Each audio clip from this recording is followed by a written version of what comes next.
The prosecution is getting close to wrapping their case in Dedham, Massachusetts in the retrial of the century, the Commonwealth versus Karen Read. When that happens, folks, all attention goes to the defense, and a lot of attention goes to the defendant, Karen Read. During this program, we're going to get to several issues. I've got some really fascinating videos to show you. But we're going to start this discussion off with Karen Read. Should she testify? Things have changed. This second trial, much different than the first. Has the prosecution forced the defense's hand? Does Karen Read need to get up on that stand and look the jury in the eye and tell them what happened and where she was and how she found John O'Keefe, how she was worried for John O'Keefe? All of that is part of what you are going to experience during this podcast. I'm Vinnie Politan. I'm the lead anchor for Court TV. I am live coast to coast, streaming over the top on our app, on your Samsung television, on your digital TV antennas all around the nation, on Court TV, doing true crime. 2 hours every night live on television. Only guy in the business doing it. With me, Al Wunsch the Third. Hola, Tangenistas. And the radio legend, Jonesey. How are you? All right.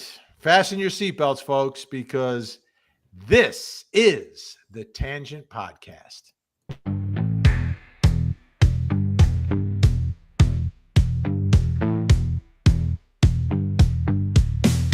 Vinnie and the Tangents, true crime podcast. Vinnie has the blue eyes, Al cracks the jokes. Jonesey stays behind his shades, entertaining all the folks. It's Vinnie and the Tangents, true crime podcast. Load up all your comments, hit those super chats. Let's go smash that like button, so we can all have a blast. Vinnie, Al, and Jonesy on the job. They're the Sugar Hill gang of true crime. They're telling stories of days gone by. They take crime and turn into a good old time. It's Vinnie and the Tangents, true crime podcast. Here we go. Here we go. It's not a Friday because it's a holiday weekend. Some of us will be traveling around the country. So we are here. Special edition of the Tangent Podcast. Should Karen Read testify?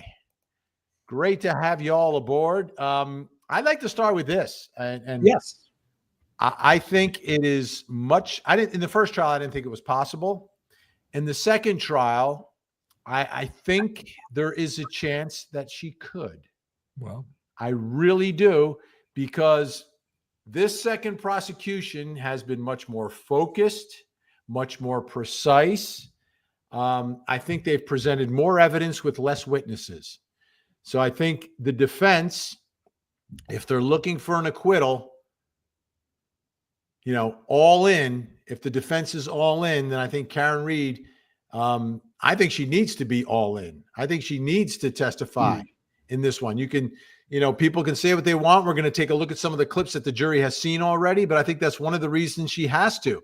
The prosecution has handpicked clips, whether or not, without the context around them, and the jury's watching these things like little public service announcements in between witnesses, and none of it makes her look good.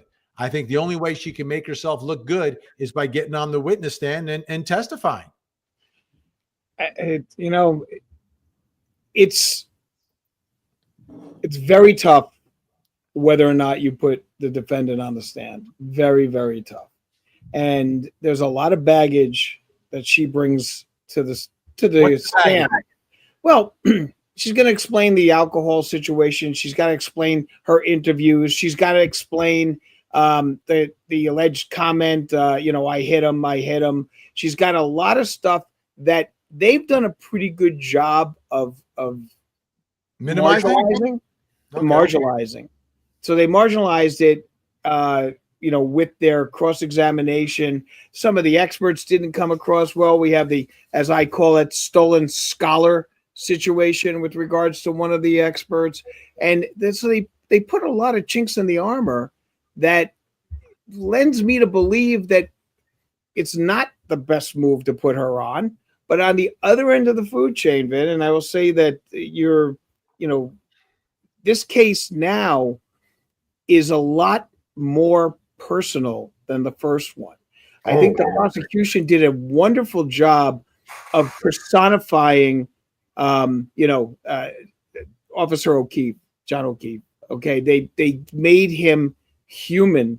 Okay, with bringing his mom on, bringing the family on, and putting him up there, which was not done in the first trial, which I thought was a huge mistake. Because one of the benefits that you have as the prosecution is putting the victim's family up on the stand and let them, let the jury soak that up. So they have given that aspect, which wasn't there in the first trial. And now how do you counter that?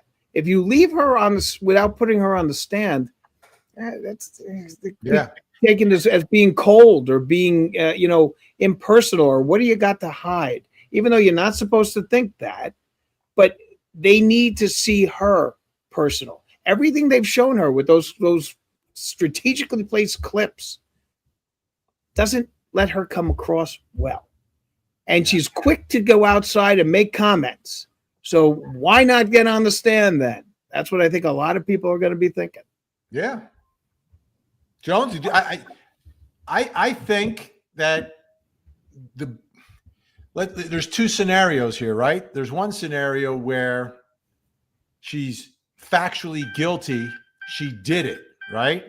And then there's another scenario where she's factually innocent and she's being framed.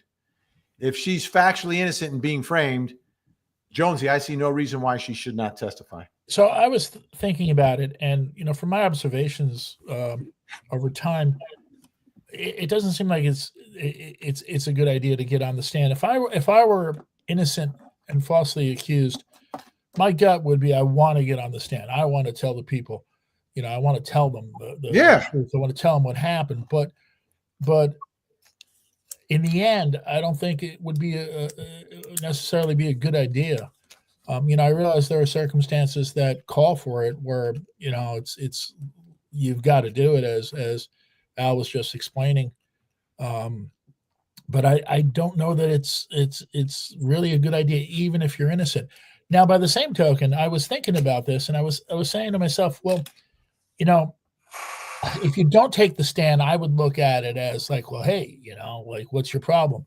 But I was thinking about how you're told, the jury's told that doesn't matter, that you should not give any credence to that or any weight to it. But as Al just pointed out, how do they not? Yeah. I still think don't take the stand.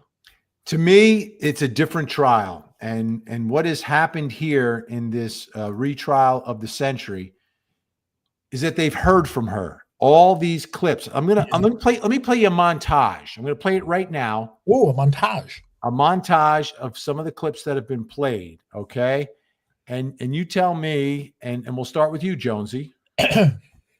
Well, wait, if we're going to do a montage, would it be bad if I start drinking a Meritage, which is a wonderful combination wine that I have a nice bottle sitting in the other room. Ooh, well, you saved me the trouble of asking you, what is it? Yeah, exactly. Because do you have a copious amount of it? I've got over 3,000 bottles of it. Oh my! And here we go. That you said, I hit him. I said, I hit him. It was preceded by a did and proceeded by a question mark. What I thought could have happened was that did I incapacitate him unwittingly somehow, and then in his drunkenness passed out? Did you drive your car into John? I did not drive my car into John. Didn't reverse it. Did not hit John with my car. Is there any chance this was an accident? There's zero chance this was an accident. Hit the back of my car and I hit him in the knee and he was drunk and passed out and asphyxiated or something. And then when I hired David Yannetti, I asked him those questions the night of January 29th. Like, David, what if, I don't know, what if I ran his foot over, or what if I clipped him in the knee and he passed out or went to care for himself and he threw up or passed out? And David said, yeah, then you have some element of culpability. I mean, I didn't think I hit him, but could I have clipped him? Could I have tagged him in the knee and incapacitated him? He didn't look mortally wounded as far as I could see, but could I have done something that knocked him out and in drunkenness and in the cold didn't come to again? And this would have been the moment you dropped him off at the party. You're thinking. Yeah, would have had to have been. Did I hit him? I know I said I hit him, but did I really say it as many times as law enforcement's claiming I said it? They've heard all this. Okay. The jury has heard all of this already. I think that she has to rehabilitate herself, because when you take clips, you don't have all the context around them. You're left with this. It's a series of these. He could put the montage together in his closing argument. Yeah. That's how he could finish his closing argument. And when she does that, we all remember the OJ book, If I Did It, which the victims' families bought and changed the title to I Did It. When you speculate like that, that doesn't come across well. And it didn't come across well, and that clip is horrendous of her. Yeah. Okay. They're absolutely horrendous. And she doesn't come across as being sympathetic. She doesn't come across as being victimized. Okay. She comes across as angry and nasty. And I'm not saying she didn't have a right to be, because she's being accused of something. Maybe that's you explain it. You explain and that's my point. How this has been lingering over you for years, and how this has completely disrupted your life, and you're innocent. And that's what has to come across on the witness stand. I mean, I agree. And you're, as I said, I'm coming from, in the number of criminal trials that I have done, which I can't even count how many there. As a lawyer, right? Not a defendant. As a defendant and a lawyer, I would say, as a lawyer for defendants, I would say that my client has taken the stand once. And you're one of those. You know what? Circumstance? What was the circumstance?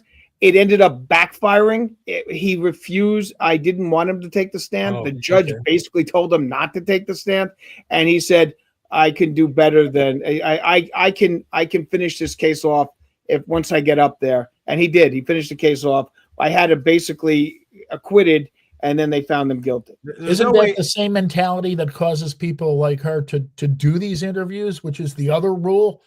Don't do any interviews. Don't speak to the press. Don't don't make these statements that are going to come back at you. It is so hard to convince. I had a case involving a very, very corrupt police officer that wanted to go on 60 Minutes because he thought it would help him in his. That never helps anybody. Oh, boy, did it not. And I told him, I said, you go on 60 Minutes and I'll be gone in 60 seconds. Right. And I was, and so was his opportunity to try to get any sympathy in the court, because he came across as being very unsympathetic and almost bragging about the crimes that he had perpetrated. So I think, though, when you talk about and all the criticism about TV interviews and talking, etc., I think you have to put it in a different perspective. Like, there are different criminal defendants. There are those who are just plain guilty and they know they're guilty. And then you have clients who say they are innocent and believe they are innocent. That's Karen Read. So if you believe you're being wrongfully prosecuted, if you believe that they've come after you, if you believe you've been set up, how could you keep yourself from speaking out when they out of the beginning, from the beginning of the case, they have the advantage because they throw the cuffs on you. They bring you into court. They file the public documents accusing you of whatever the crime is. And all along, you're like, well, I didn't do it. I didn't do it. I don't understand this. And what's different here, though, Al, and what's different in most criminal cases, right? And again, I'm presuming here from Karen Read's perspective that she's innocent and has been framed. Most people, if they're innocent and are accused of a crime, right? Investigators try to figure out who did it and they arrest the guy, right? Right. And then they try that guy, but he's innocent. That's one scenario where the proof itself shouldn't be there that that person committed the crime. But if you're being framed, you've got to overcome the evidence that's been placed there, right? Yeah, so in a case where someone's been wrongfully accused and it's just your run-of-the-mill wrongful accusation, right? Someone else is responsible, you're factually innocent, the evidence won't be there to convict you. However, if you're framed, by definition, the evidence is there. So now you've got to overcome that evidence. And I really believe at this point, with the way this prosecution has moved and the use of those clips, you've got a lot more to overcome. The way you do it is you get up on the stand. And if Karen Read is factually innocent and didn't do that, that should come out on the stand. She should be able to look the jurors in the eyes and tell them that. She should be able to explain her conduct and her behavior and her tone in a way that they would understand it. I think that's what has to be done here for an acquittal at this point. I really do. Let's look at this strategically. If they decide they're going to put her on the stand, and of course, that decision.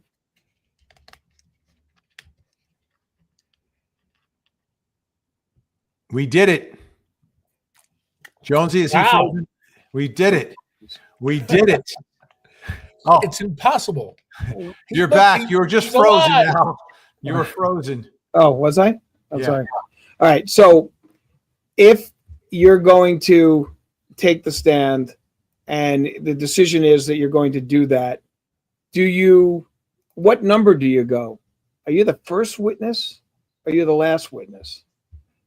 Now, strategically, you may want to be the first witness because you may want your experts to hear what you testified to, so that and the experts are allowed to stay in the room to hear the testimony. So you may want to be the first witness off the bat to get everything down there, and then have your witnesses, your experts, show you why that's plausible, or show you why that makes more sense than what they're being fed by the prosecution. But also, you could lose the jury at that point if you come off as the first and you don't do a good job. And then no matter what the experts say after that, it's a disaster. They're not listening. Right. They've already closed their ears to the point. If you're guilty, though, you shouldn't take the stand. If you're guilty, you should not take the stand, is what I'm saying. If you're guilty, don't take the stand. But if you're innocent, in a case like this where you're being framed, there is going to be enough evidence to convict you based upon the framing. I mean, that's the whole purpose of framing someone is to put the evidence to make it point at you. So now you've got to overcome a lot more than anyone else who is wrongfully accused of a crime. But I don't agree with your theory that if you're guilty, you don't take the stand, because sometimes you're guilty, okay, but there are ameliorating circumstances, or there's something there. It's a self-defense situation. You did kill this person, but you're alleging that it was done because of self-defense. You're not guilty. If it's self-defense, you're not guilty. No. I'm talking about with regards to the fact that you're alleging you're saying you're not guilty. Okay, but you did kill the person. You actually did. You're not disputing that. You're not disputing that there is a person that has been red-rummed. Okay, you're not disputing that. Like and you take the case of long-term abuse. Right. Explain why you did what you did. So, right. So guilty people will take the stand. What you can't do is take the stand and perpetuate a false narrative. That you cannot do. Well, how about this? I mean, under that scenario, what you're talking about is not guilty of red rum, not guilty of count 3, and maybe guilty of the lesser of count 2. Right. If you took the stand and said, I was drinking, I was driving, and this happened, I didn't know it happened. I've seen the evidence, and I don't know, but I must, I think it's very possible that I could have, but I certainly didn't do it on purpose. I certainly had, no ill intent. I was just really drunk. And I think at that point, you don't get a not guilty, but I think at that point you could not easily, nothing's easy, but I think you could lock up a guilty to the lesser included of 2, but that's not what she's saying. What they are saying is that SUV never struck John O'Keefe. Right. And I would be wary. I would be wary if I was the defense in this trial in automatically just saying, no, she doesn't need to testify. We'll destroy the experts. They can't prove that the car hit her, because there's a lot more happening right now. And this jury, because of those clips, has made or will make a judgment about her. And do you want that judgment to be based on the clips, or do you want that judgment to be based on her testifying and looking them in the eye? That's why I think she has to testify. I think it's way too risky, because there's no way you watch those clips and you come away with a great perception of Karen Read. You just don't. You have to be honest. You have to be honest with yourself. You have to be honest with your client that it's not good, especially because of the way it's being presented in that courtroom. These are short clips without context. They're played extremely loud, so her voice sounds it's exaggerated. Right. Like I played it at sort of a normal thing, but imagine that as loud as it could be, reverberating in this courtroom. It's jarring, is what it is. And I think because of that, I think their hand is forced, and you prepare her for the cross-examination, because he'll be good at cross-examination because he's really a defense attorney, Hank Brennan.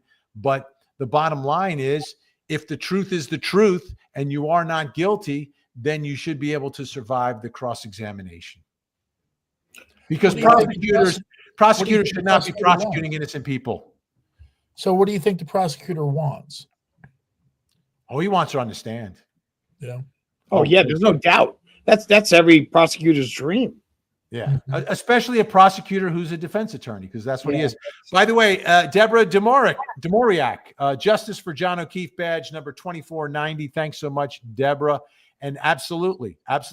This case, justice for John O'Keefe is the truth coming out. And I think this is the one thing that both sides agree on, but they disagree as to what the truth is. So that's the bottom line here in this case. But we appreciate it. I don't envy the defense with this decision at all. It's a very troubling scenario, which I agree with you was put, and it's because the prosecution case was so masterly put in. Yeah. I mean, the way it was structured was perfect.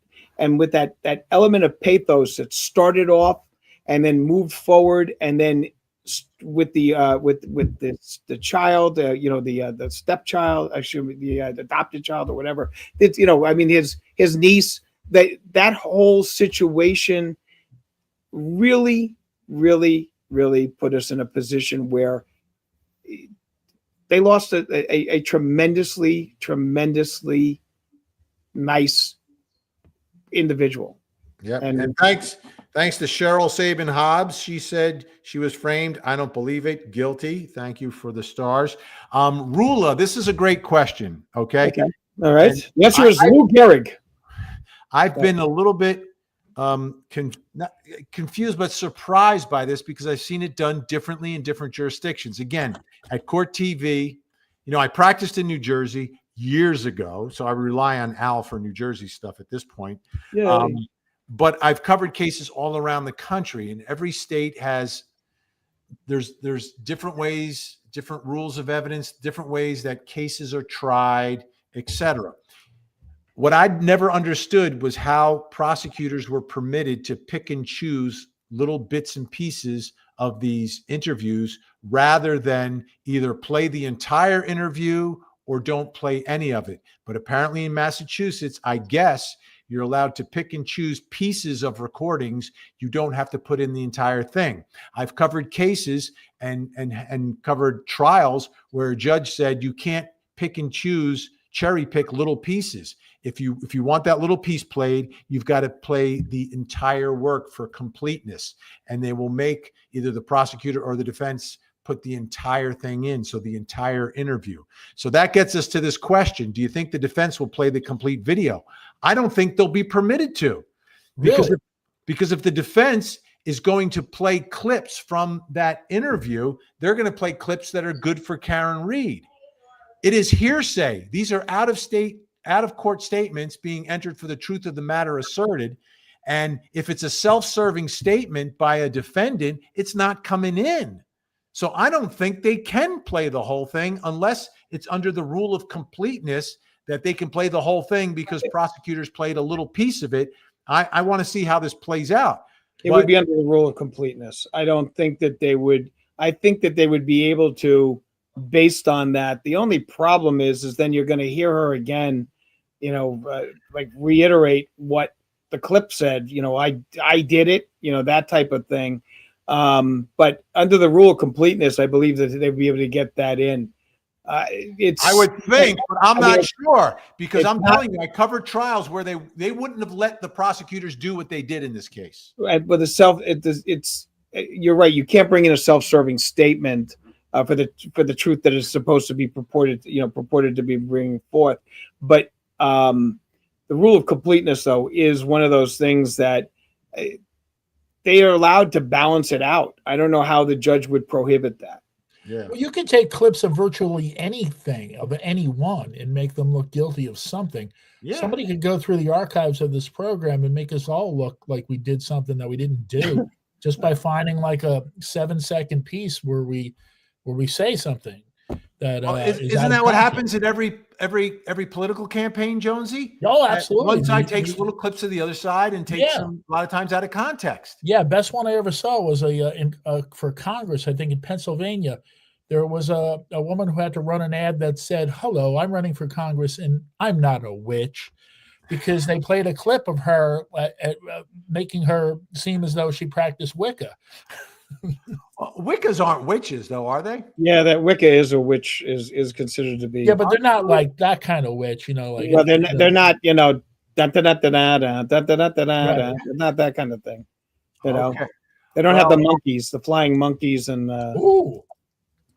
It's a vibe. Vinnie, you're wrong, but it's a vibe. There's two mistakes in your comment. First, Vinnie, this Vinnie is IE, and your would be the contraction of you are, so you need an apostrophe and an E. And what's with those glasses? I love those glasses. They're amazing. And on a black and white picture is perfect for the Tangent podcast. It's a vibe may very well have the best, what do we call these things? The little pictures? Profile pictures? I don't know. Yeah, profile. Might have the profile picture of the day. So thank you. It's a vibe. Even though grammatically it's not correct. Well, I think it's a vibe. We can agree that we're both wrong then. So it's a verb. What we need is a verb. It's a verb that would be needed. All right. So we're getting some good comments, good questions, etc. Oh, by the way, if you notice the shirt, yes. You too can get one of these shirts. You ask, where can you get them? Where can you get them, Ben? Those shirts. Hey, everybody. VINNIE. Hey, everybody. I've got something for your body. For your body. You can wear it by yourself or with Frankie Valli. It's true crime merch from Vinnie Originale. It's true crime merch. It's true crime merch. It's true crime merch from Vinnie Originale.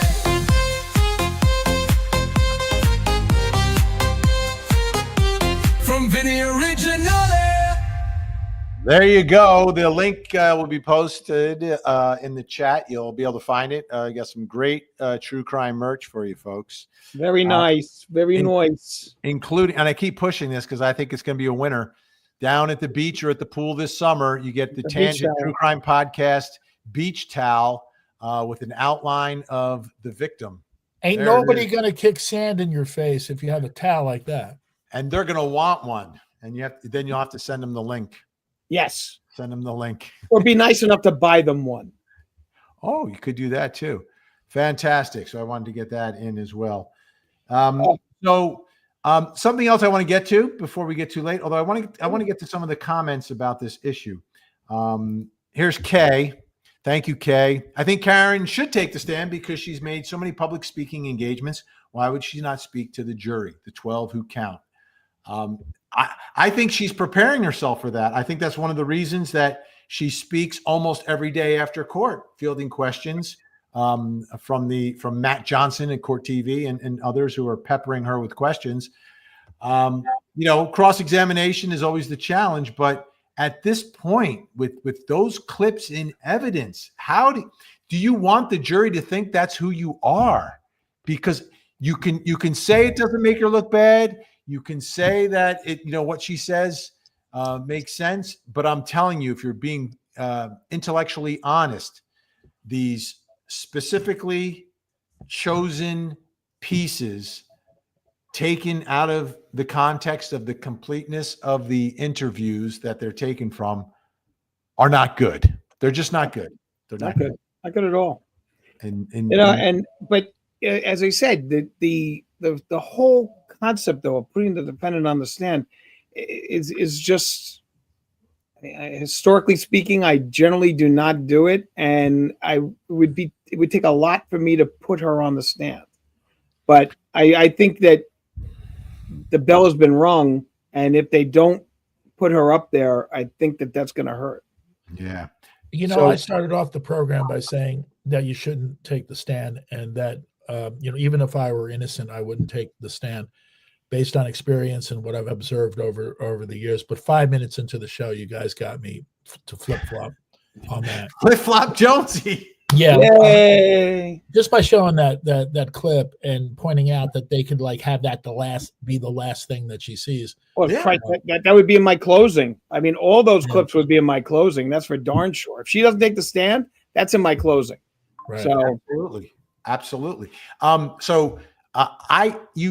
can't sing, so I won't. But Al, yes, Sherry Prince really wants to hear Sherry Baby because she's actually named because of that song. How's your falsetto? And my falsetto is not working today. I've been in court all day, so my voice is a little hoarse. Maybe if you punch yourself in your naughty bits. Why should today be any different, Vin? Okay. My voice is a little hoarse today. I don't know if I could necessarily do it. I could go a few octaves lower, but that doesn't give the same effect as Sherry Baby. What a great song. And by the way, you see in the Vinnie Originale, we talk about Frankie Valli. Yes. That's a good point. Vinnie, Gill or not, I don't know. I don't know what the jury's going to do. I never know what a jury's going to do. I will tell you this. I think this prosecution was stronger. Will the defense case be stronger than first time around? So you got to look at it this way too. All right. First trial, defense won counts 1 and 3. Count 2, they were losing 9-3 on the lesser included. That's what the juror told me. The juror told me not guilty all 12 on count 1, not guilty on leaving the scene because they didn't think she knew that she did it. But 9-3, they believed that she was drinking, driving, and struck him. Something else we've been talking about on my show, because the medical examiner said undetermined. Right. I had my own medical examiner on, Dr. Priya Banerjee, and she said drinking, hitting your head. I mean, what's to say this wasn't an accident, a slip and fall? And then I pointed out to her, that's how Dr. Atkins passed away. Yes. He slipped on the ice in the streets of New York. Hailing a cab in New York City in the ice. So, Yep. He shouldn't have ordered the steak. They should have what? I'm sorry. He shouldn't have ordered the steak the night before. He was the diet. He was the protein diet. Yeah, he was the original, and he was right. Man, he was the original, and he was right. Then it seems like that's history might be repeating itself if you have a situation like that. Really? You think so? History I never think repeats it could. itself. To civil rights and all the revolution fights. World War One and World War Two. I'll always knows who is who. It's this day in history. This day in history. History, history. Now let's listen to his story. All right. What's the story, Jerry? All right, May 22nd, 1781. We're going to go through my little Revolutionary War bits, as this is the 250th anniversary of the of Revolution. Okay, General Washington and the Comte de Rochambeau meet in Wethersfield, Connecticut, to plan out what would ultimately be the end of the Revolutionary War. The decision is made to go and attack in the southern colonies at a little place called Yorktown. Instead of trying to fight through New York, the French suggested doing that. Washington agreed. And 6 months later, in October of 1781, Lord Cornwallis surrendered the British troops to Washington, and we won the Revolutionary War. Let me ask you this, Al. Quick follow-up here. Did they not want to fight through New York because of the traffic? No, it wasn't the traffic at all. You know what it was? It was the that new pricing thing they did with regards to the, you know, I mean, the Easy Pass goes up, and they didn't have the budget for it, so it really was a mess on that. 1849, we'll go move over to future President Abraham Lincoln received a patent for a boat lifting device. Okay, on this day in 1849, and he is the only United States president that has a patent. Didn't Benjamin Franklin have a patent? He's not a president. I know. I'm just All right. tricking you. But he is Oh, thank you. Yes, thanks. You really tricked me on that one. I almost got him, Jonesy. I almost got him. 1939, Hitler and Vinnie's friend Mussolini signed the Pact of Steel alliance. Okay. And in 1992, and this is something I'm sure you guys remember, it was Johnny Carson's last Tonight Show. Ah, yes. That was a great show. That was one of the great send-offs. His two guests were who, Vin? Do you remember who they were? Jonesy? Not Bette Midler, but the girl with the big from The Jerk. No, it was Bette Midler. It was Bette Midler. And it was Robin Williams. Those were the last two guests that he had on the show. And that happened on this day in 1992. Now I'm going to go over to. Did you ever know you were my hero? Right. Well, they did. They did a couple. I don't think she did. I know she did at least 3 songs. So, and one, Johnny Carson was actually bawling. He was crying. I remember. I mean, Bette Midler, unbelievable performer. And it was a perfect person to do the send-off on that. Okay, in true crime history, we're going to turn your attention back to Alabama 2002. Bobby Frank Cherry found guilty of 4 counts of red rum in the 1963 16th Street Baptist Church bombing. Oh, yes. Yes. That took the lives of Denise McNair, who was 11, Addie Mae Collins, 14, Carol Robinson, 14, and Cynthia Wesley, 14 years of age. The initial investigation by 1965, they had an idea of who amongst the KKK members was responsible for this. They were never prosecuted. The first prosecution occurred in 1977. The last was Bobby Frank Cherry, and he was found guilty, on 4 counts. During the trial, he was completely obnoxious. He was laughing. He was making jokes. He absolutely thought that he was not going to be found guilty of these horrible, horrible things. These poor, young, beautiful girls taken in their youth. And he was a member of what was called the United Klan of America, which was a subsection of the KKK. And his ex-wife testified against him, saying that he used to brag that he was the one that lit the fuse.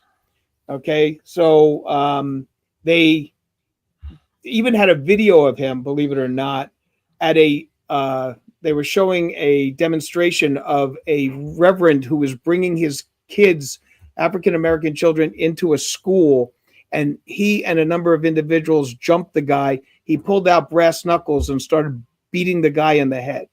Okay, so this was a video that they had. He got life in prison and died in prison. So that is the historical aspect of our time. But I want to say this. I want to just turn everyone's attention to Monday, Memorial Day. Okay. Yes.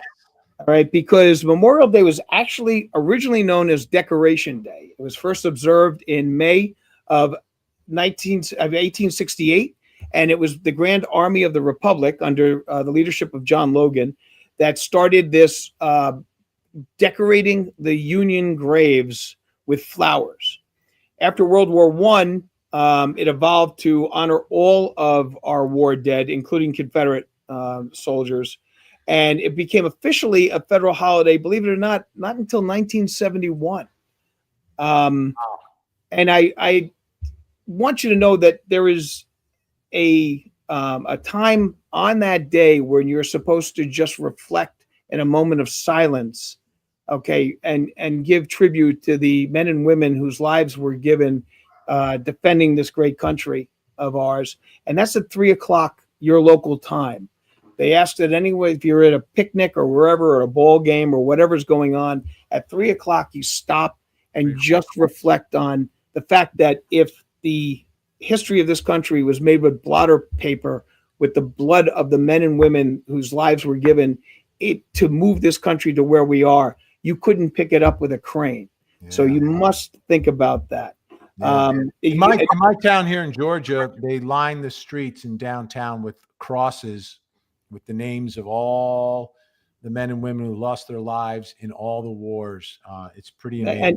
And that's exactly what's supposed to be. I mean, you can, people kind of mistake it and think, that you're celebrating the veterans. Veterans Day is in November. Yeah. Okay, you can certainly say thank you for your service, but this is a day for the people who gave the ultimate sacrifice.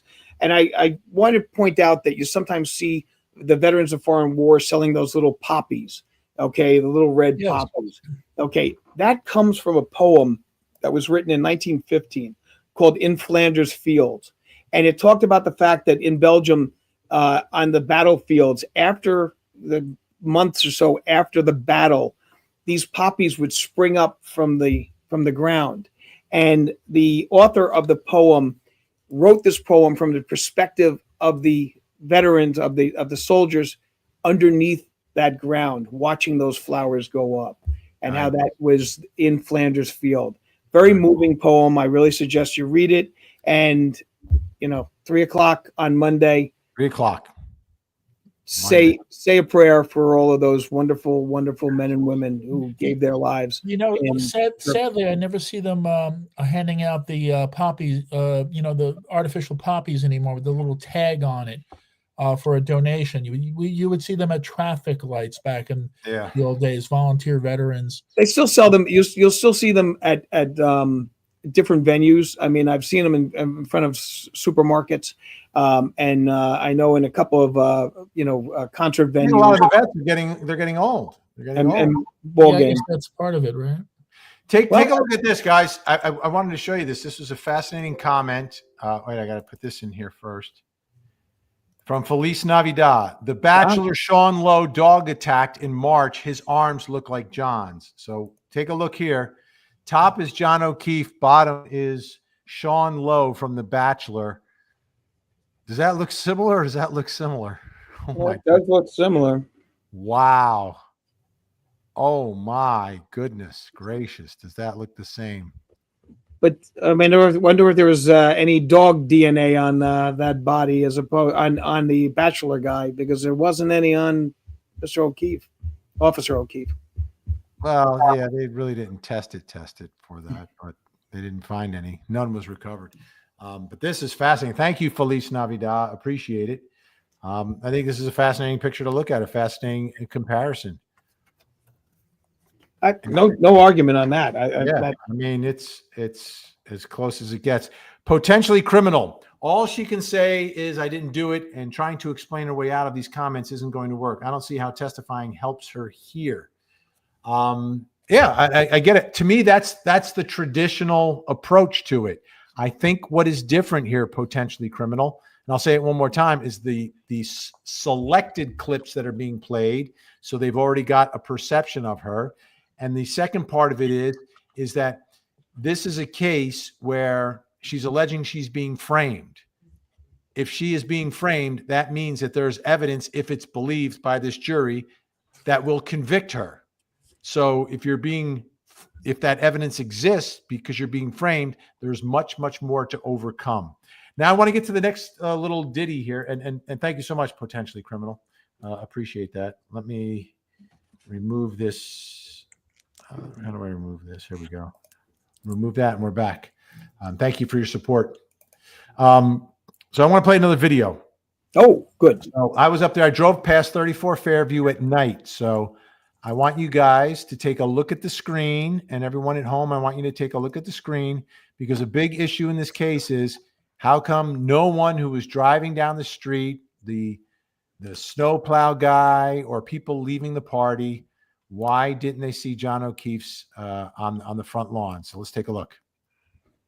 Oh, I got to remove that and go to this. Here we go. And I are in the car.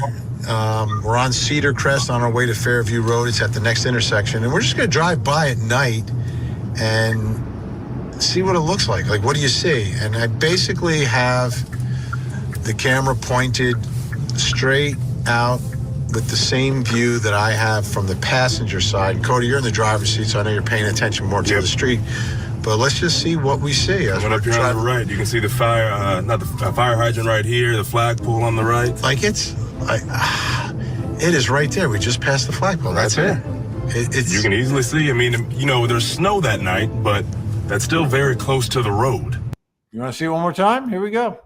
Straight out with the same view that I have from the passenger side. Cody, you're I'll put down the volume so we can talk about this, but watch as we drive past, and that's the driveway. There's the driveway, and there's the flagpole. He's right next to the flagpole. I was most concerned that you were using a device while driving until you mentioned Cody was in the car. No, Cody's driving. I'm in the passenger seat, Jonesy. Right. Shotgun. I have a still frame of it so you can see it. And that's just normal headlights. And because the road sort of curves, you light up even more of that car. Add snow and add snowing, right? So doesn't that obscure your view? It also takes your attention away from what's going on to your right, and you're looking at the road because of the snow.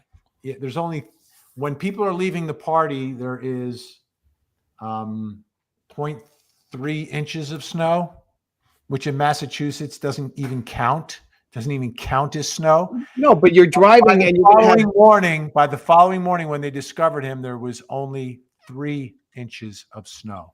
But what I'm saying snow is did not come until after they found John O'Keefe. That's when the 2 feet of snow happened. Okay, but before that, when you're driving and it's snowing, okay, your windshield wipers are on. Okay, so you've got that distraction in front of you, and you're trying to stay focused on going straight as opposed to looking peripherally for something that's not happening. I mean, I'm not looking for a body sitting in the snow. Okay, I'm looking to stay on the road, and if it's snowing, as I said, my windshield wipers are on, my radio is probably on, and if it's one of the punk rock stations if it's one of the punk rock stations I listen to, it's on loud. So I don't know if I'm necessarily scanning from yard to yard, flagpole to flagpole. That's just me. So what if you're the snowplow driver? Snowplow driver has a very limited view to the side, and I have a snowplow case, so trust me, I know this, and I won this one in court because an individual. But how about in front of him? This is in front of me. But what I'm saying is that when you're going in front, they're very limited on their side view. So you're going straight ahead. You've got the plow down and you're going forward. You're focused on that. You're not looking to your left. You're not looking to your right. You are looking straight ahead. And there's actually a warning that is given by NHTSA, the National Highway Transit Authority, that talks about the fact that these guys in plows have very limited view to their right and to their left. So, and I won a case based on that. Because the guy was. What happened was the driver, the snowplow driver, had hit an individual with snow that was clearing his sidewalk, and they filed charges against him, and the guy got hurt, and ended up that, he said to me, he goes, listen, I didn't see him. And the judge initially was looking at me like, well, Mr. Wunsch, he's got to, be able to clear this, that, the other thing. And then I got my expert on, and they showed that the regulations show that their view to the right and to the left is highly constricted. And they actually have warnings that are supposed to be posted with regards to same, meaning that the towns and municipalities. This guy worked for the town that this happened in, and he was found not guilty. Peppermint. Vinnie, please tell us more about the feeling atmosphere in the courtroom besides that it's small. How small is it? Okay, Peppermint, thank you so much. So inside the courtroom, I was eyeballing the jury, and what I noticed is they eyeball you back. Walking in and out of the courtroom. So I'm in the back row, and it's the back because that's where the media is. But where the jury has to walk in and walk out is right next to me. So they walk in, they don't see you, but on the way out, as they're marching through this extra room that they have in the courtroom, they're looking straight at you. So I'm eyeballing them because I'm trying to get an idea of their age and anything else going on. And they are noticing everything in the courtroom. And because you can notice everything in the courtroom. Sometimes if you're in a real big courtroom, there are things happening way back. That's not the case here. Everybody sees everything that's happening. Everybody hears everything that's happening in there. And I think that's really significant. What I'll tell you about the jury, very, very, very, very, very young for a jury. Also, there's a couple that take a lot of notes. One of them looks like she's just out of college, so she's used to taking copious amount. Copious, like double copious, like 2 scoops of copy.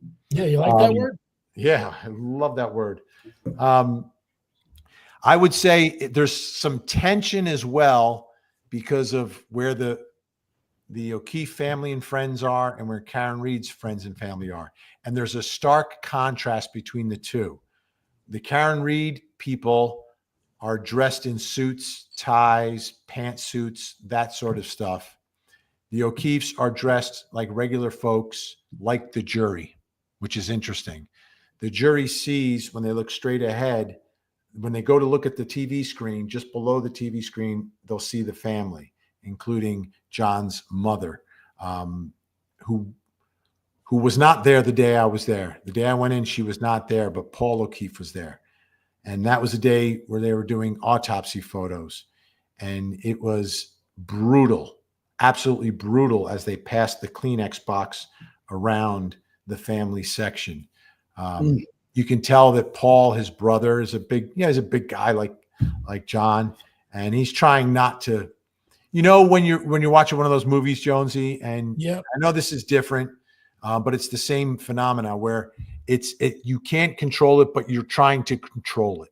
The racquetball room at Graceland when they were playing a very touching Elvis song, and I had my sunglasses on and was trying to hide the fact that tears were flowing down my eyes until I saw that everyone in the room was crying. Yeah. And to me, it's the same as you're being at a wake. You're at a wake, and it's happening. Do the same thing. I throw on the sunglasses. But that's what was happening in those moments. And he wasn't trying to outwardly show it to the jury. As a matter of fact, he did the exact opposite. Trying to hide it by kind of putting his head down like this. And he also put his head down because he didn't want to look at the pictures. But I did notice that he was glancing from time to time at those photos. So I hope that gives you a better idea of what was happening in there. See, I don't read anything into her family being well dressed, because I feel as though you're supposed to dress to an extent in a courtroom. It's a respect. It's just it's a contrast.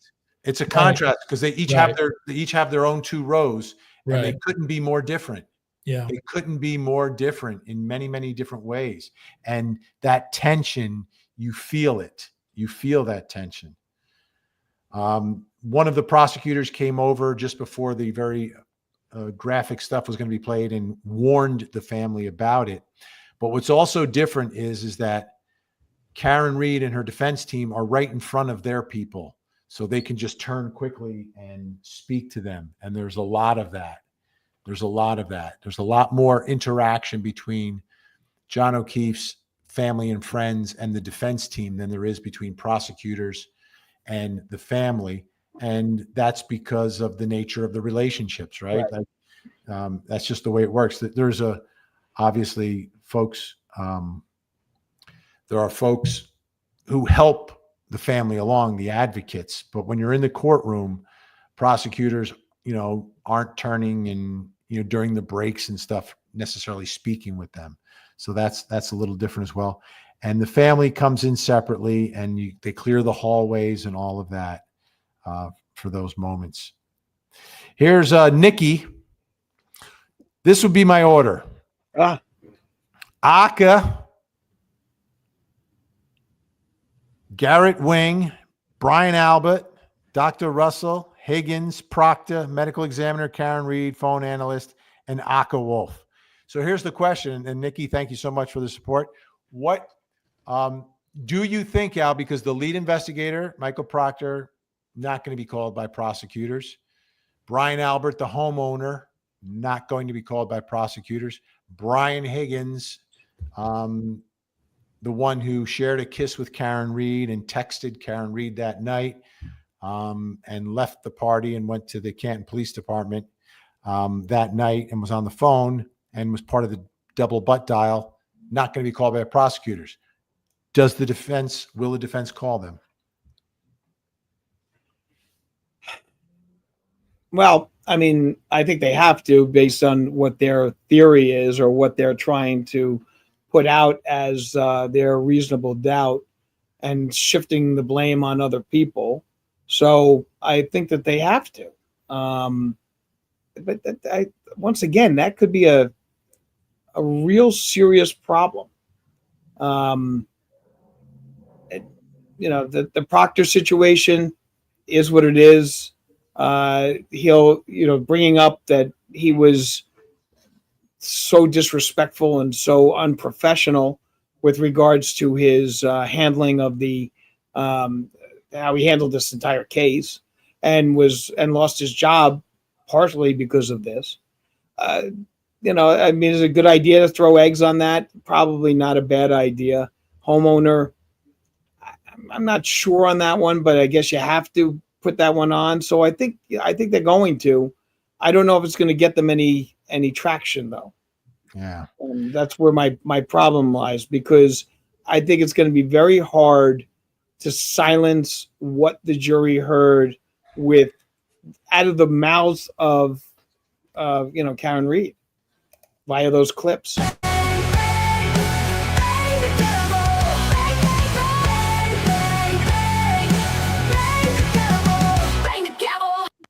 All right, we're banging the gavel for Linda Gray, became a YouTube member on the Court TV channel. I want to remind you folks, we are live streaming on my Facebook page, my Twitch, my X, my YouTube, but also on Court TV's YouTube page. So if you're watching on Court TV, make sure you subscribe to Vinnie Politan and the #1 on YouTube. If you're watching on my YouTube, make sure you go over to Court TV's YouTube and subscribe there. You can also get a membership over there with lots of great things that you get as a member.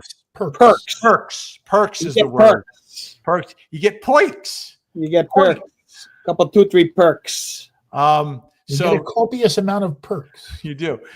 Lucy, Vinny's been doing investigation reenactments in the daylight, but they should be doing this after midnight to see how dark it gets. Lucy, you're killing me. That one was in the dark. That was in the dark. We did that. We do a 2-hour live show until 10 o'clock at night, and then we're shooting stuff. We did that 2 nights. We shot stuff in the dark, but I couldn't do it every night because I got to wake up in the morning. I went into the courtroom. I had to wake up in the morning, watch the trial. You give. Lucy's killing me, but thank you, Lucy, for noticing. We appreciate it. You can stop by acting like a man, Vinnie. All right. So I've been trying to track down. Alexis LX570 2021. I thought some girl named Alexis. Yeah, and I posted it and got nothing but comical, snarky responses. I said, "Anyone with Alexis?" And someone said, "Yeah, I have a I don't know what it was, like a Toyota, a 92 Toyota that identifies as a Lexus."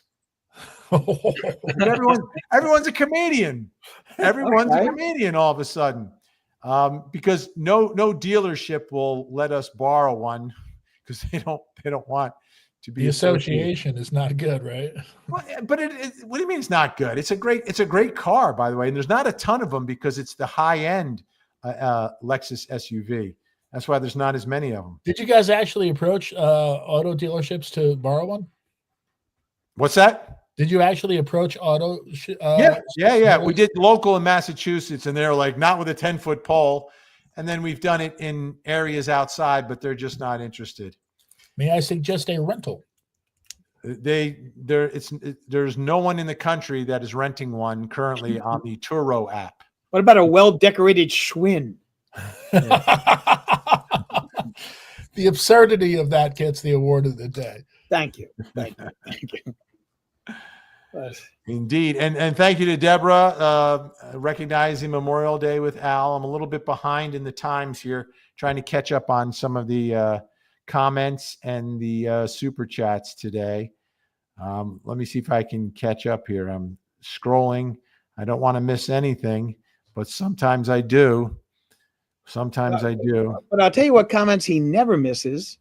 Vinnie's blue eyes, Vinnie looking good, Vinnie so handsome. Those comments never seem to get. Well, I mean, sometimes they just catch your eye, if you know what I mean. I see, said the blind man.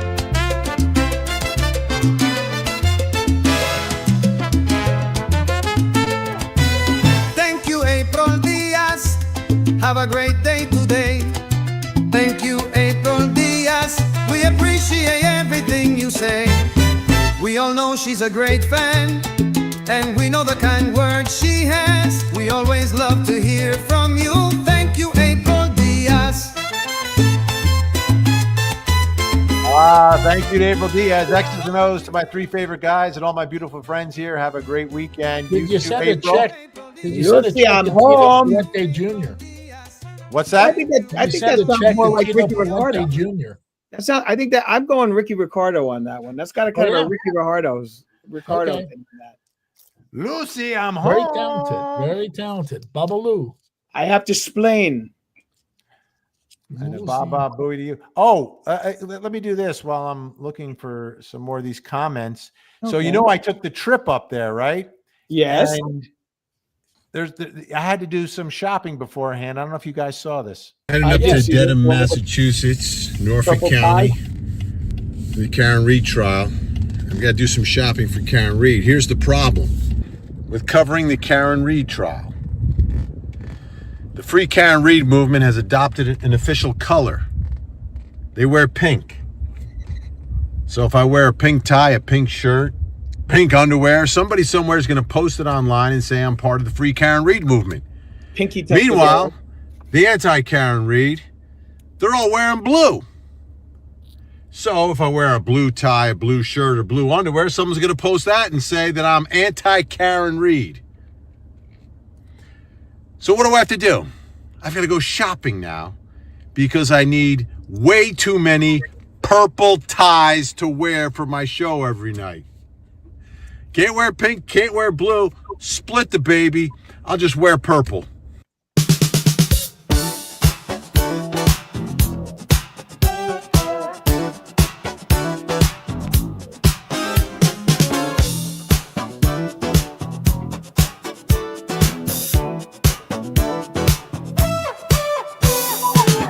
Nice parking spot.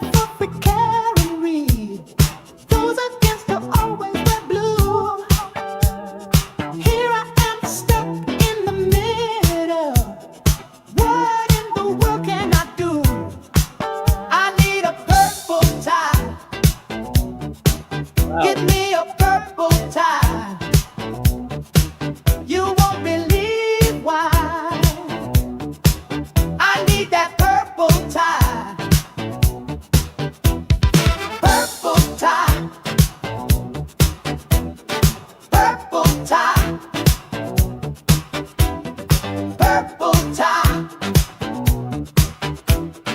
Purple tie.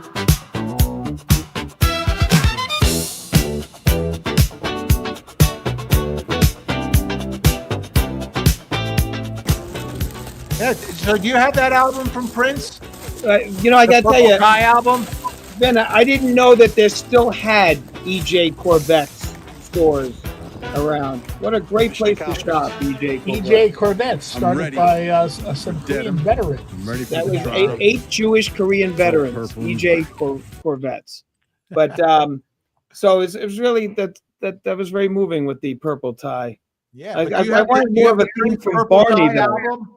Do you have the Purple Tie album? From No, but Prince? I do have the one that goes, I love you, you love me, we're a happy family. When I first started working Barney, I watched Barney. that show, Barney, every morning. When I first started working overnights at Court TV and Master Control, I would get home just in time for Barney and Friends. I really did. Now you get to see his purple tie and you get flashbacks. There was nothing else on at that hour. Big thank you to Rose RN Clinic. I think that's what that stands for. Thank you, Rose. All right. Yeah, this is, you know, I've been getting attacked by both sides. Al, you get attacked by both sides? Then please, everyone take a look at the comments. I get attacked more than anyone. Okay. I mean, you know, I'm fighting both sides. Okay. I'm on a 3-front war and, you know, holding my own. I wish somebody would attack me. Well, they do, Jonesy. They do, Jonesy, but you don't read those comments. Common sense investigator, exactly, Jonesy, with 2 hearts. Oh, nice. Oh, I like Coming her. to us from the beautiful Florida Gulf. Thank you. Fantastic. Here's Jeff Pogue. If you believe that the GPS allows John to be in the house, then how did he get out of the house? No phone movement, no airplane mode. Boom. Jeff, and this is the prosecution in round 2 here in the retrial. Hank Brennan said it in his open, and he's really made the focus of his case the digital evidence. He says it doesn't have bias. Witnesses have bias, but digital evidence doesn't have bias. But he did run into a little problem with one of his experts who demonstrated some lack of candor to a certain extent. So, Al disappeared. He must be getting his purple tie, Jonesy. Yes. What do we got here? By the way, wanted to say hello to Dolly Vision, who's in the chat. I can't find. Everyone's talking about Dolly Vision, but I can't. I'm trying to find a comment from Dolly Vision, but I haven't come across it. I must have missed it. But welcome. Hope you're feeling. Oh, here we go. I see a lot of free Karen Read simps. I don't know what simps are, but thank you, Dolly Vision, for joining the discussion and entertaining the folks in the chat. As always, hope you're feeling well. All right. Let's see if we got anybody else here. Where do you think Al went? One of his clients? To the arrest room, perhaps? Oh, well, we have been on more than an hour. You know? No. Sorry. I had a federal judge who just gave me a phone call. And I said, how dare you? How dare you interrupt me in the middle of my podcast? Okay? You should have brought him on as a guest. I should have known that. We should have known that, because the last time you did that, the exact same thing, and said you always take a phone call from a judge, no matter where you are. Yeah, well, that this one was for a matter that was supposed to be on for tomorrow and is not now, has been adjourned. So, what are you trying to make a federal case out of this, Al? Yeah, you know me, Vin. Oh, we've I got like it the up. federal case. You know why? Because I get to go to Trenton, okay, and then I get to go to a place that has the great mustard pies. You know, Vin. Absolutely. Mustard pie. Mustard What's a pies. mustard pie? What's a mustard pie? Oh Yeah. my gosh! Trenton is famous for two things. Okay, Tomato Tomato pies. pies. they're famous for their tomato pies, and they're famous for their mustard pies. And mustard pie is a pizza that has a nice little strain of mustard that goes around the crust. Ah, absolutely phenomenal. They're allowed to do that in New Jersey? There's a Are you place called Papa's. Okay, it's right outside. It's in Robbinsville, right outside of Trenton, and it's been open. It's family run, same family since 1912. Wow. Okay, and that's where they invented the mustard pie. Phenomenal. It never caught on. They probably ran out of something and had No, to- it has caught on. It's caught down in the south end of the state. It's caught on. Oh, stop. I've never seen it.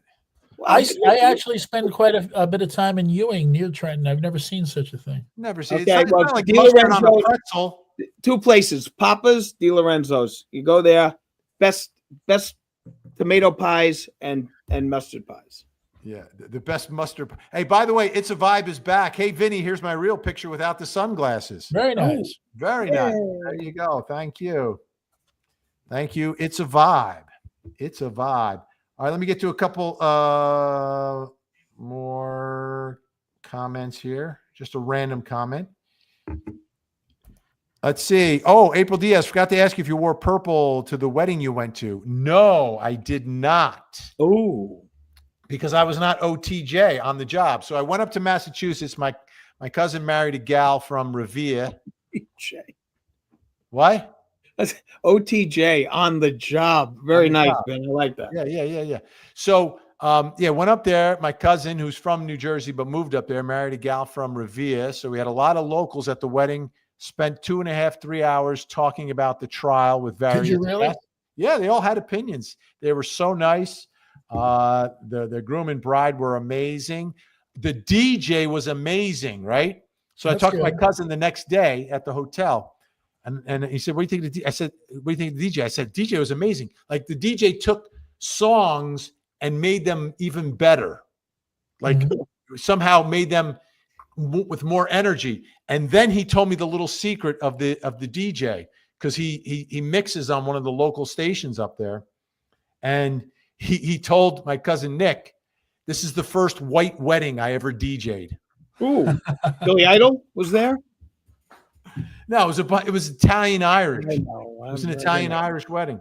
But he sings White Wedding. Yeah, I know. But I wore a blue tie, but nobody said anything. You know, it was blue, but it was powder blue. Ah, because it matched my blue suit. I can't wear a purple tie with a blue suit. To me, that doesn't work. But do you think that works? You know when you went to the prom? I think it can work. I think it can work, but Well, what you got to do is when you wear something like that, is you got to own it. You know, you got to own it. You can wear purple with blue. That actually doesn't come across. I think you can, but I think I would need a pocket square. Oh, very nice. I like those. Yeah. Okay. Is it for showing or for blowing? Exactly. Where's that line from? Amanda. Happy Days. That's when they meet Laverne and Shirley for the first time. Oh, okay. Did I read that last comment or did I forget to read it? What? Oh, no, I read it. All right. We got the new one from Amanda. Let me, Amanda, is it possible that she made him mad? He threw the glass at her taillight, so instantly got her mad. So she hit reverse and knocked him down. Well, that's plausible. Well, anything is possible. Yeah. You know what was interesting? He absolutely had a cocktail glass and they found pieces of that glass. Yeah. But they found pieces of glass that weren't from the cocktail glass on her bumper.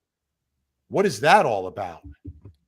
How could that possibly happen? Explain that to me. I don't understand that. Sounds like a pain in the glass. No, but pieces of glass found by Trooper Proctor in the street, matching pieces of glass that were found on the bumper that did not match the cocktail glass that John O'Keefe. I want to think they could be kicked up by tires or something like that, but the rear bumper doesn't make sense for that. No, how did they get on the rear bunk? Yeah, that makes no very, sense. very troubling. Okay. Very troubling. I mean, if they people reacting to the Purple song. Oh. And Ginny NYC saying, "Well, you're blue in that video, LOL." Yes, but it was more of a powder blue. The real blue is the dark blue. And you were not on the And job. again, I wasn't OTJ. I was not on TV. I was in my civilian clothes. HTBD. Yes. Has to be done. MOUSE. Can I just say one thing about backing up again? Okay, it's completely off the subject, but it's something that annoys the hell out of me. How come like everyone nowadays backs into parking spaces? Okay, so I know a guy who does this, and I asked him why. In his particular case, he worked as a driver for the post office, and he was taught to do that so that when you're leaving said space, you don't back into anything or anybody who's crossing. But it does seem to be a trend. It's illegal in New Jersey if it's a street diagonal spot. Angle parking, not right, straight angle parking only. Front end angle parking only. But this is my argument. Angle parking is better than straight parking. I see idiots doing it in the supermarket.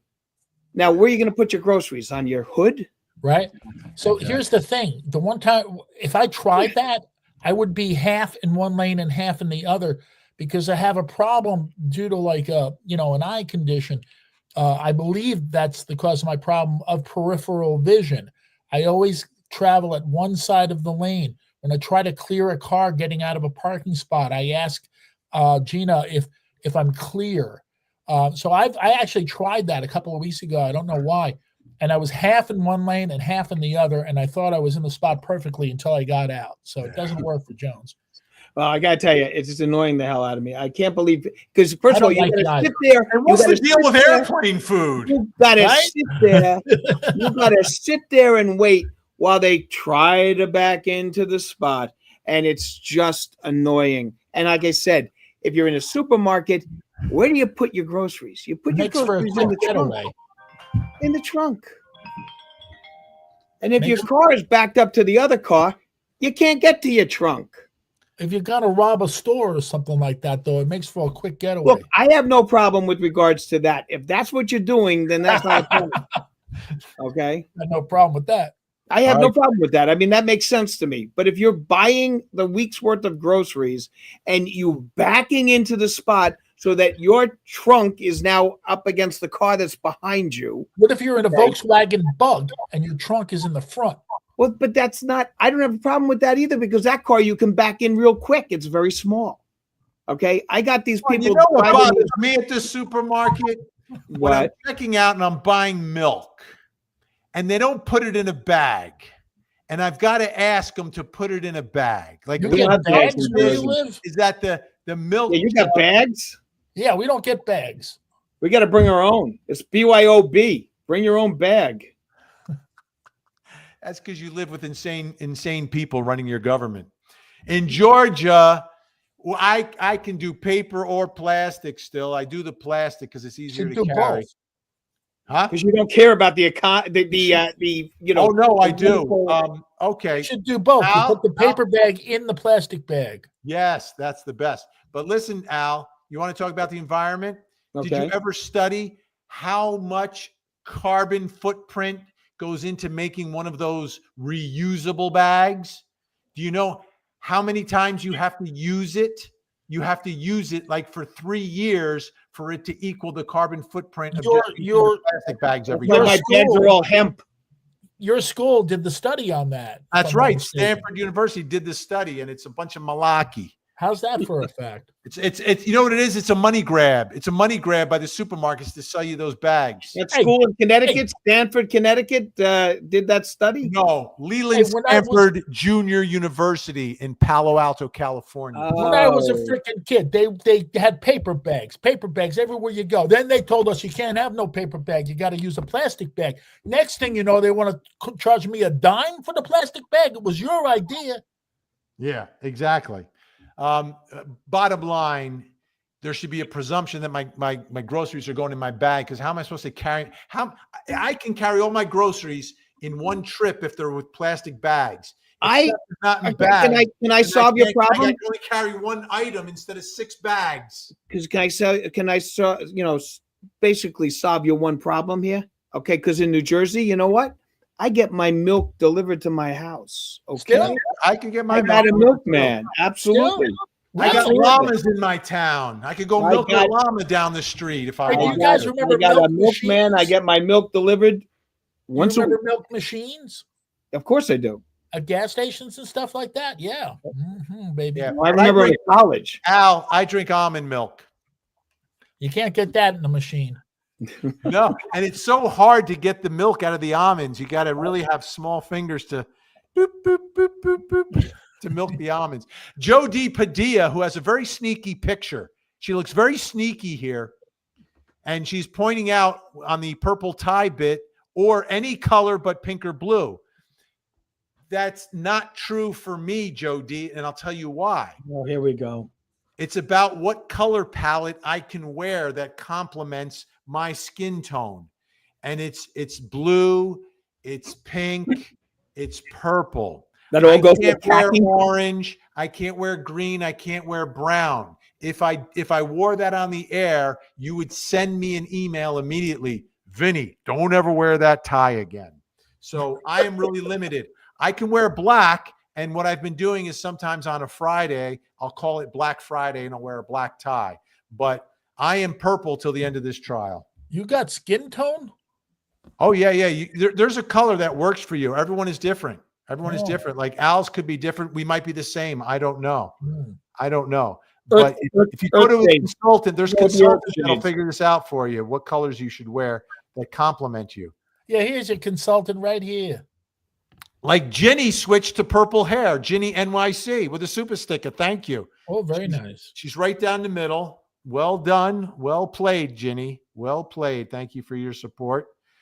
All right, let me scroll a little NYC, more. exit 16E.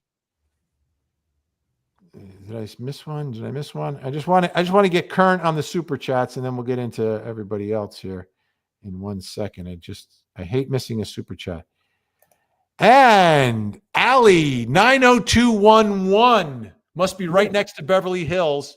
Here's to Vinny's purple tie. Thank you, Allie 90211.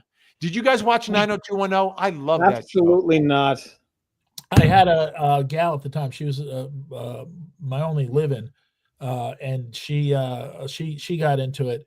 So I kind of had to, but I didn't pay a whole lot of attention. But I did find the characters to be very Happy Days like. Like there was the really cool guy, the one who died. He was like Fonzie, you know? Luke Perry. And they had the Peach Pit instead of Arnold's. It was the same show. That's why I loved it. Except it wasn't funny. No, it was dramedy. And the orange-haired kid was definitely Ralph Malph. Who, Ian Ziering? The one who he's from New Jersey. No. He's not just from New Jersey. He's from my hometown of West Orange. Yeah, his uncle was my guidance counselor. There you go. There's 3 of us from New Jersey that are around the same age. Me, Ian Ziering, and Scott Wolf. Oh. All from the same town. All played Mountaintop League baseball. There you go. There you go. Carney You has were making fun of him, Jonesy. Nice. Way to go, Jonesy. Carney has the question soccer players and me. What? Vinny, have you ever seen people this divided over a red rum trial? Yes. Yes and no. Okay. We've had divided cases through the years. We'll talk about them in a moment, but never has the division been so nasty and so personal. I've never seen it so white. What do you mean? because it's one white side versus another white side. Oh, it's very rare do you see Right. that. I see what you Okay, mean. it's usually an African American Yeah. and or a Hispanic, and then there's a white. And this in this one, I have never seen this many like middle class people that were so anti-cop. Okay, and middle class people that are fighting against each other, white versus white. That's White the v. white. difference. That's the difference in this trial that I have not seen in any other trial. Every other one we talk about that is always been white and black. Well, not always. There was one time when it was the battle of the genders. Billie Jean King, Bobby Riggs, Bobby Riggs, Menendez brothers. The jury was divided: 6 women not guilty of red rum, 6 men guilty of red rum, and the public came down the same way. The men wanted to string them up. The women wanted to. But they weren't protesting outside the courthouse. That's the little difference. She's talking about divided. Was there a divide? Yeah, but I think the division in this is so evident because it's right in front of you. Yeah, that's what's different. People are making it personal. The Menendez brothers, no one was marching against each other about it, but there was a divide about whether or not they should be guilty of the top charge. That divide existed. It's rare in a lot of the high-profile cases that there's a divide, unless, like you said, it's a race issue where sometimes that happens, because in most of the high-profile cases, like when it's time to do the University of Idaho case, there'll be a few outliers, but that's not a divide. That's not going to be a divide. Casey Anthony, there were a few outliers, but that was not a divide. You know, most of the public was overwhelmingly on one side. Not in this case. There was another one that didn't come down to race where there was a divide. It came down to politics, and that was Kyle Rittenhouse. Right. Okay. That's exactly right too. That was politics. It was politics. So that's an answer. That's a very thorough answer we gave to T. Thank you, T. That's right. T-Pain. Okay, Emily Parkinson. Thank you, Emily. My Italian in-laws are probably rolling over right now. Mustard, right? Al, mustard. Listen, let me say, don't knock it till you try it. All right. Well, you don't knock it until you try. My daughter said to me, "I can't believe I've never tried." And now she's like, "I'm going to Trenton. Bring back a mustard pie." All right. Someday we'll get to Trenton, boys, and we'll do the mustard pie. Kayla Dura, do you think Karen killed him? You tell me. You tell me. Like, let's listen to the rest of the evidence. Last time, I don't think it was proved beyond a reasonable doubt. Yep, I agree. And the jury agreed it wasn't proved beyond a reasonable doubt? I agree. But neither was the conspiracy proved. I agree. All right. Let's see. Mustard pies for everyone. Well, you know, I will try one actually, because like I say, Gina's childhood home is in Ewing, and we visit there from time to time. Okay. Go to Papa's. Okay. Go to Papa's. Okay. All right. You walk in, you tell them you're friends of mine. They'll give you a good table. You'll be all set. All right. Kayla is back. Why did Karen not call 911? She didn't know the number. Why didn't she call 411 and ask? That's a good point. But that's an extra charge to call information. Remember? Is it? Oh, man. Yeah, they used to charge. My mother would say, "Don't call information. Look in the phone book."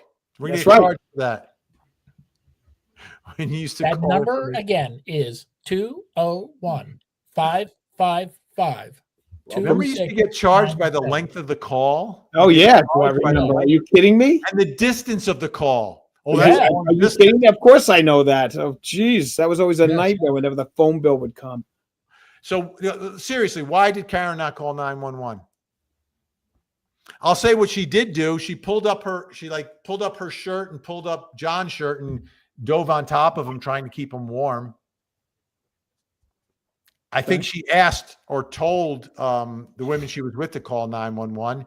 And my guess is they would be better on 911 based upon their state of mind. You know, I mean, I can tell you this, we've seen the situation with Idaho, and why they didn't do this. Why I don't know how anyone can say that this is how they would react in the face of a tragedy, in the face of something that is this horrible.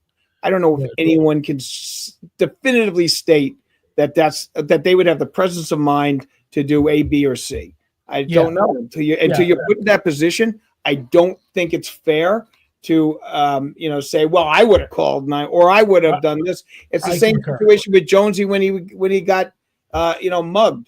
I would have taken that guy out. And socked him right in the nose. Yeah, put him up. I'll take you all on. That's right. Okay, Justice Jane. Again, great profile picture with the shades and all going on there. I'm trying to figure out. She's sending some secret code here. Ooh. It looks like a square, a circle, an eggplant, and an umbrella. Oh, wait. It's a pepper. No, you ready?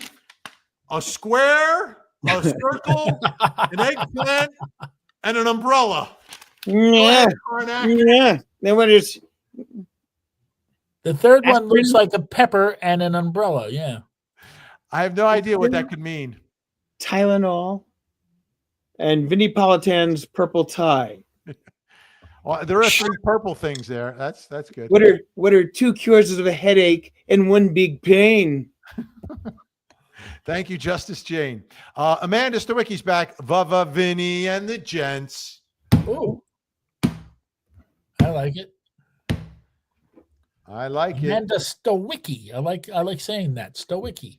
A hickey from Stowicki is it's like a Hallmark card when you care enough to give the very best.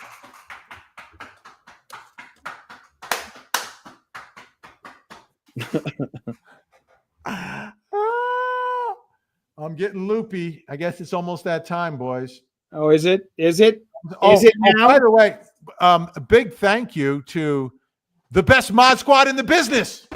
Order in the chat. Order in the chat. Don't dare attack. We've got order in this chat. The mod squad is on the job, helping us to keep it clean. The mod squad is on the job, always so nice and never mean. Indeed. A big thanks to Gen X, Frankie Figs, Jennifer Soubet, and Ashley Bouchard over on Facebook. Helping us during the program, in between programs, and just all the time. We'll put this back up there. Ginny NYC, how did she know where the body was? Prosecutors will blow this up big. They believe that with her sitting in the back seat, she couldn't have seen John O'Keefe, and she saw him. The prosecution will argue because she knew where she had struck him. But the defense will say she was looking. The other 2, one's driving, the other one is doing whatever, and she is actually looking for him. So we'll see how big that plays or doesn't play this time around. Disney gal, why didn't Brian Albert not come out of his house, especially since he's a first responder? The homeowner at 34 Fairview. You've got all these cop cars and emergency responders flashing and all these people and screaming on the front yard. He never comes out of the house. Well, you don't want to disturb a crime scene. I guess that's the argument. Yeah, that would be the argument. The argument to me would be, listen, you do not want to go out. He didn't know anyone was there. Well, but I mean, like if I was looking at it from the standpoint, if I was his attorney, it would be, I would not want to disturb a crime scene. I don't want to contaminate it. I don't want to do something that would be a problem. They have the people are out there. Boom. Let them do it. I'm not saying that's the right answer. I'm just saying it's an answer. But saying, it's once again, it's another scenario that makes no sense. And that's why we have a trial in this case, because not everything makes sense. All right. That is it. We are out of time. I need to get ready for the show tonight. 2 hours of live true crime, 8 to 10 on Court TV, 8 to 9, closing arguments with Vinnie Politan, 9 to 10, Vinnie Politan investigates. We've got body language for an hour tonight at 9 o'clock. We're going to take a look at some of the witnesses who have testified during the... You're doing the whole hour in body language? Whole hour of body language. Are you going to play the song by Queen called Body Language? Very cool. No. That's off the Hot Space album. Fantastic. So, Al, where can folks find you? Well, Vin, on Monday night, I'm on a little show with Vinnie Politan where I star regarding closing arguments, 8 to 9 Monday night. And to all of you out there, hasta la vista, Los Tanginistas. Jonesy, where can folks find the radio legend? I'll be appearing at Shea Stadium, aka Citi Field, on Sunday night at 7. Oh, excellent. Doing the Star Spangled Banner. Mets. You can watch me on ESPN. And Gringa, you can't sign off. I just got here. Welcome, Gringa. But I got to get ready for week. I got to get ready for week.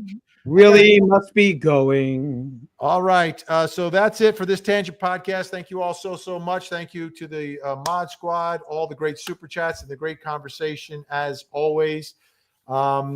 Jonesy, say goodnight, Jonesy. Good night, Jonesy.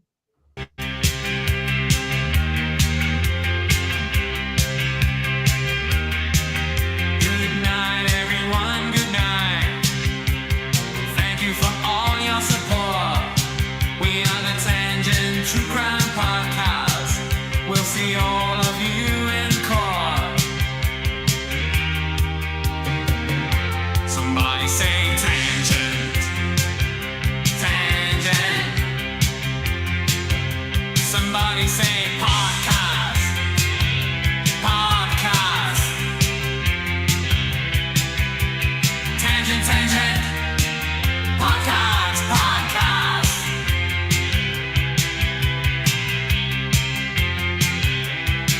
This is the Tangent Podcast. Good night, everyone. Good night. Thank you for all your support. We are the Tangent True Crime Podcast. We'll see all of you in court. Somebody say tangent.